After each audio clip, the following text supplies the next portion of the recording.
2. O mais importante é entender a eficiência do mercado e suas limitações. Em teoria, não há diferença entre teoria e prática, mas na prática há. Yogi Berra. A década de 1960 testemunhou o surgimento de uma nova teoria sobre finanças e investimentos, um conjunto de ideias conhecido como Escola de Chicago, por ter se originado no Departamento de Economia da University of Chicago. Tendo estudado lá entre 1967 e 1969, eu me encontrava no epicentro da nova teoria. Essa escola de pensamento econômico exerceu grande influência sobre minhas ideias.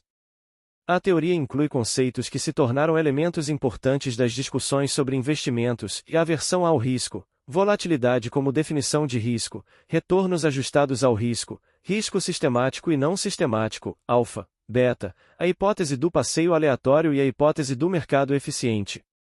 Todos esses conceitos serão abordados nas próximas páginas.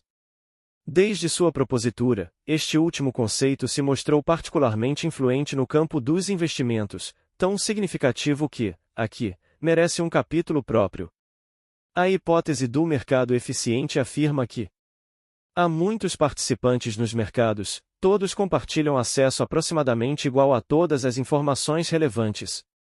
Todos são inteligentes, objetivos, altamente motivados e trabalhadores. Seus modelos analíticos são amplamente conhecidos e utilizados. Devido aos esforços coletivos desses participantes, a informação se reflete plena e imediatamente no preço de mercado de cada ativo. E como os participantes do mercado se movimentarão instantaneamente para comprar qualquer ativo que seja muito barato ou vender um que seja muito caro, os ativos são precificados de forma justa, seja em termos absolutos ou relativos uns aos outros. Assim, os preços de mercado representam estimativas precisas do valor intrínseco dos ativos, e, por isso, nenhum participante é capaz de identificar e lucrar de modo constante quando os preços de mercado estão errados. Os ativos, portanto, são vendidos a preços pelos quais se esperam que entreguem retornos ajustados ao risco justos em relação aos outros ativos. Ativos mais arriscados oferecem retornos maiores para atrair compradores. O mercado definirá os preços de modo que esse pareça ser o caso, mas não oferecerá almoço grátis. Ou seja, não haverá retorno incremental que não esteja relacionado, e que não seja compensatório, ao risco incremental. Esse é um resumo mais ou menos oficial dos destaques. Agora, minha opinião, quando falo sobre essa teoria, também uso a palavra eficiente, mas a utilizo no sentido de veloz, rápido para incorporar informações e não no sentido de correto. Visto que os investidores se esforçam arduamente para avaliar cada nova informação, concordo que os preços dos ativos refletem de forma imediata a visão consensual sobre a importância das informações. No entanto, não creio que a visão consensual esteja necessariamente correta. Em janeiro de 2000, as ações do Yahoo eram vendidas a $237. Em abril de 2001, o preço era $11. Quem afirma que o mercado estava certo nas duas ocasiões estava muito distraído, em pelo menos uma dessas ocasiões o mercado estava necessariamente errado. Mas isso não significa que muitos investidores tenham conseguido detectar o erro e responder a ele. Se, em mercados eficientes, os preços já refletem o consenso, então compartilhar a visão de consenso nos fará provavelmente ganhar apenas um retorno médio. Para vencer o mercado, deve-se ter uma visão peculiar ou não consensual.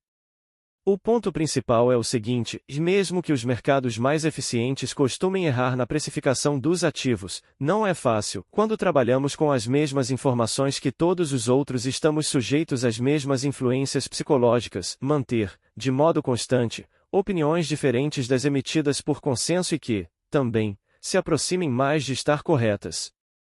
É isso que torna os mercados tradicionais terrivelmente difíceis de serem vencidos, mesmo que eles nem sempre estejam certos. What is it all about, Alpha? Do que se trata, Alpha, 11 de julho de 2001. O resultado mais importante da hipótese do mercado eficiente é a conclusão de que você não pode vencer o mercado. Além de essa conclusão estar logicamente baseada na visão de Chicago sobre o mercado, também foi reforçada por estudos sobre o desempenho dos fundos mútuos. Desses fundos, pouquíssimos se destacaram por seus resultados. Alguém pode trazer os fundos de 5 estrelas à discussão. Leia as letras pequenas. Os fundos mútuos são classificados em relação uns aos outros. As classificações não dizem nada sobre serem maiores que algum padrão objetivo, como, por exemplo, um índice de mercado. E os célebres investidores sobre os quais ouvimos tanto falar? Primeiro, 1 ou 2 bons anos não provam nada, a própria sorte, sozinha, é capaz de produzir quase qualquer resultado. Em segundo lugar, os estatísticos insistem que nada pode ser provado com significância estatística até que você tenha dados de um número suficiente de anos. Lembro-me de uma cifra de 64 anos, e quase ninguém consegue administrar dinheiro por tanto tempo. Por fim, o surgimento de 1 ou 2 grandes investidores não refuta a teoria. O fato de que os Warren Buffetts deste mundo atraem tanta atenção é uma indicação clara de que o bom desempenho contínuo é algo excepcional. Uma das maiores ramificações da teoria da Escola de Chicago tem sido o desenvolvimento de veículos de investimento passivo conhecidos como fundos de índice. Se nem mesmo a maioria dos gestores de carteira ativa, que fazem apostas ativas em quais investimentos dar maior ou menor peso, são capazes de vencer o mercado, por que pagar o preço, na forma de custos de transação e taxas de administração, que essa tentativa implica? Levando em conta essa questão, os investidores têm colocado quantias cada vez maiores em fundos que simplesmente investem uma quantia determinada pelo mercado em cada ação ou título de certo índice de mercado. Dessa forma, os investidores desfrutam de retornos de mercado pagando uma taxa de apenas alguns centésimos por cento ao ano. Tudo se move em ciclos, conforme discutirei mais tarde, e isso inclui a sabedoria aceita. Desse modo, a hipótese do mercado eficiente se alastrou rapidamente na década de 1960 e criou muitos adeptos. Desde então, foram levantadas objeções ao modelo e, assim, a visão geral sobre sua aplicabilidade é instável. Tenho minhas próprias reservas em relação à teoria, e a maior delas refere-se à forma como essa teoria vincula os conceitos de retorno e de risco. De acordo com a teoria do investimento, as pessoas são avessas ao risco por natureza, o que significa que, em geral, preferem se submeter a menos riscos. Para que façam investimentos mais arriscados, precisam ser induzidas pela promessa de maiores retornos. Assim, os mercados ajustarão os preços dos investimentos para que, com base nos fatos conhecidos e nas percepções comuns, os mais arriscados pareçam prometer maiores retornos. Já que a teoria fala em mercado eficiente, o modelo não comporta nenhum tipo de competência, que hoje costumamos chamar de alfa, que permitiria a alguém vencer o mercado. Toda a diferença de retorno entre um investimento e outro, ou entre o portfólio de uma pessoa e o de outra, é atribuída à diferença de risco. Na verdade, se mostrarmos a um adepto da hipótese do mercado eficiente os dados de algum investimento que pareça ser superior, como eu tenho feito, a resposta recairá sobre o seguinte: esse retorno maior pode ser explicado pelo risco oculto. O recurso seria dizer, você não tem dados de um número suficiente de anos. De vez em quando experimentamos períodos em que tudo vai bem, e investimentos mais arriscados nos entregam os retornos maiores que parecem prometer. Esses períodos de despreocupação fazem as pessoas acreditarem que, para obter maiores retornos, tudo de que precisam é realizar investimentos mais arriscados. Mas ignoram algo que é facilmente esquecido nos tempos de fartura, e isso não pode ser verdade, pois, se os investimentos mais arriscados produzissem maiores retornos de forma confiável, então não poderíamos dizer que eles são mais arriscados. Às vezes, as pessoas aprendem uma lição essencial.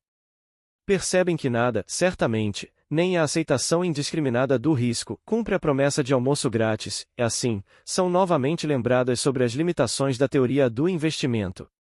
Essa é a teoria e suas implicações. A principal questão é se ela está correta ou não. Será que o mercado é realmente invencível? As pessoas que tentam vencê-lo estão perdendo tempo?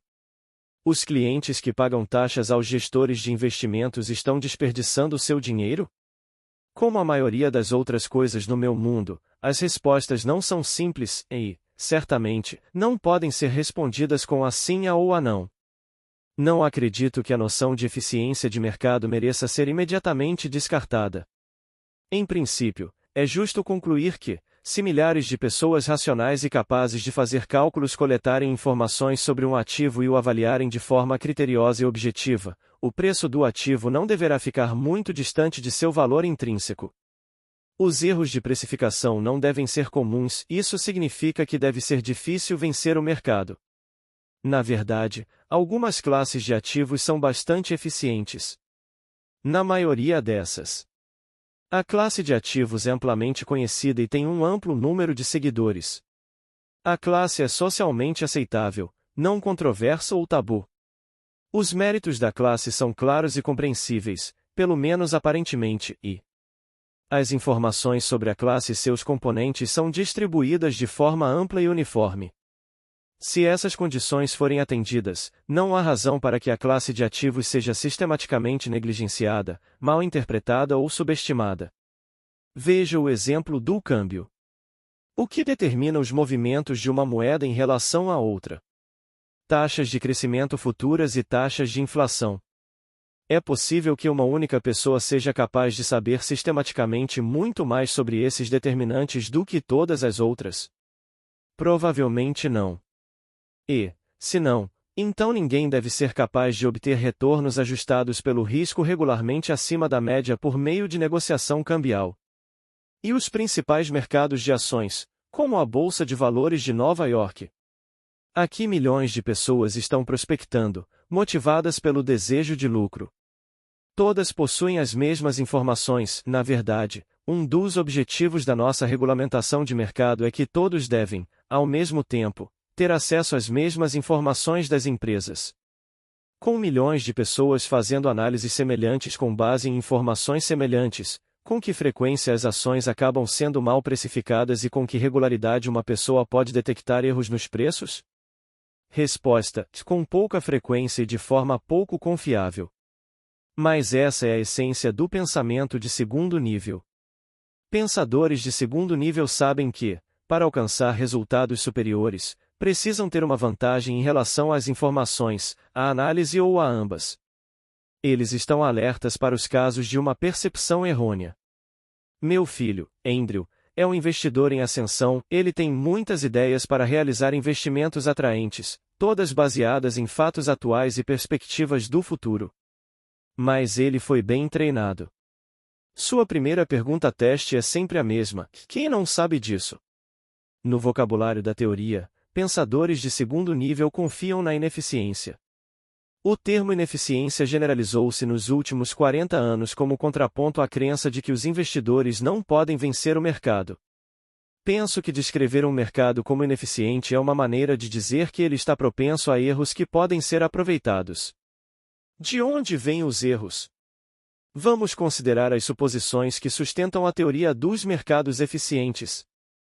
Há muitos investidores se esforçando de forma árdua.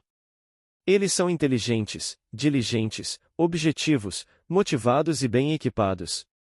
Todos têm acesso às informações disponíveis, e o acesso a elas é semelhante e estão todos abertos a comprar, vender ou vender a descoberto, ou seja, apostar contra todos os ativos. Por essas razões, a teoria diz que todas as informações disponíveis serão transformadas, sem percalços e de forma eficiente, em preços e gerarão sinais sempre que surgirem discrepâncias de preço-valor, para que essas discrepâncias sejam descartadas. Mas é impossível afirmar que os preços de mercado estão sempre certos. Na verdade, se verificarmos as 4 suposições listadas, uma se destaca como particularmente tênue, e a objetividade. Os seres humanos não são máquinas de computação sem emoções.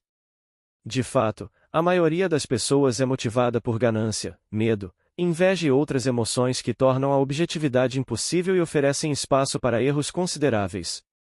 Da mesma forma, o que dizer sobre a 4ª suposição? Consideramos que os investidores estão supostamente abertos a qualquer ativo e tanto a possuí-lo quanto a vendê-lo a descoberto, mas a verdade é muito diferente.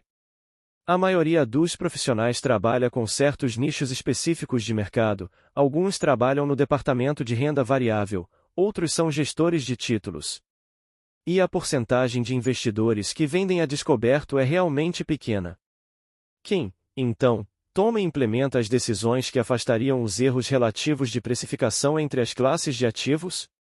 Um mercado caracterizado por erros e precificações errôneas pode ser vencido por pessoas que possuam uma percepção rara. Assim, a existência de ineficiências dá origem à possibilidade da performance superior e é uma condição necessária para isso. Entretanto, elas não garantem esse resultado. Um mercado ineficiente, como a entendo, é caracterizado por pelo menos uma, e provavelmente, como resultado, por todas, das seguintes características. Os preços de mercado estão frequentemente errados. Tendo em vista a grande imperfeição do acesso à informação e de sua subsequente análise, os preços de mercado costumam estar muito acima ou muito abaixo dos valores intrínsecos. O retorno ajustado ao risco de uma classe de ativos pode estar muito desalinhado em relação ao de outras classes de ativos. Tendo em vista que os ativos são frequentemente avaliados a preços que divergem do justo, uma classe de ativos pode oferecer um retorno ajustado ao risco significativamente muito alto, um almoço grátis, ou muito baixo em relação a outras classes de ativos, e alguns investidores são capazes de superar outros de forma consistente. Tendo em vista a existência de a. grandes avaliações errôneas, e b. diferenças entre os participantes em termos de competência, discernimento e acesso à informação, é possível identificar as avaliações errôneas e lucrar regularmente com elas. Este último ponto é muito importante em termos do que quer dizer e do que não quer. Os mercados ineficientes não garantem necessariamente retornos generosos aos seus participantes. Na verdade, acredito que ofereçam a matéria-prima, erros de precificação, para que algumas pessoas possam ganhar e outras perder com base em alguma competência diferencial. Se os preços podem estar muito errados, isso significa a possibilidade da existência de pechinchas ou de preços excessivos. Em um mercado ineficiente, para cada boa compra, há alguém vendendo muito barato. Um dos grandes ditados do pôquer é que em todo jogo há um jogador ruim, conhecido como peixe. Se você jogou por 45 minutos e ainda não descobriu quem é o peixe, então ele é você. Isso também se aplica ao investimento em mercados ineficientes. What is it all about, Alpha? Do que se trata, Alpha? 11 de julho de 2001. No grande debate sobre eficiência e ineficiência, concluí que não existe mercado estabelecido totalmente sobre apenas uma das duas. É só uma questão de gradação. Aprecio profundamente as oportunidades que a ineficiência pode proporcionar, mas também respeito o conceito de eficiência de mercado. Além disso, também creio fortemente que os principais mercados de valores mobiliários chegam a ser tão eficientes que a busca por vencedores acaba se tornando uma grande perda de tempo. A conclusão sobre essa reflexão parece-me interessante, e a eficiência não é tão universal a ponto de fazer com que desistamos do desempenho superior. Ao mesmo tempo, eficiência é aquilo que os advogados chamam de a presunção refutável, algo que se presume verdadeiro até que se apresentem provas contrárias. Devemos, então, assumir que a eficiência será um obstáculo para realizarmos o que desejamos, a menos que tenhamos boas razões para acreditar, em um caso apresentado, que não seja. O respeito pela eficiência diz que, antes de tomarmos alguma atitude, devemos nos fazer algumas perguntas. Será que os erros e as precificações errôneas foram afastados por meio dos esforços conjuntos dos investidores? Ou ainda existem? E por quê? Devemos pensar assim. Por que existem pechinchas se há milhares de investidores sempre prontos e dispostos a oferecer um preço maior para qualquer coisa que seja muito barata? Quando o retorno parece demasiadamente generoso em relação ao risco, será que podemos estar nos esquecendo de algum risco oculto? Por que o vendedor do ativo estaria disposto a se desfazer dele a um preço que pode nos oferecer um retorno excessivo? Será que realmente sabemos mais sobre o ativo do que o vendedor? Item se a proposta é tão boa, por que o ativo ainda não foi vendido?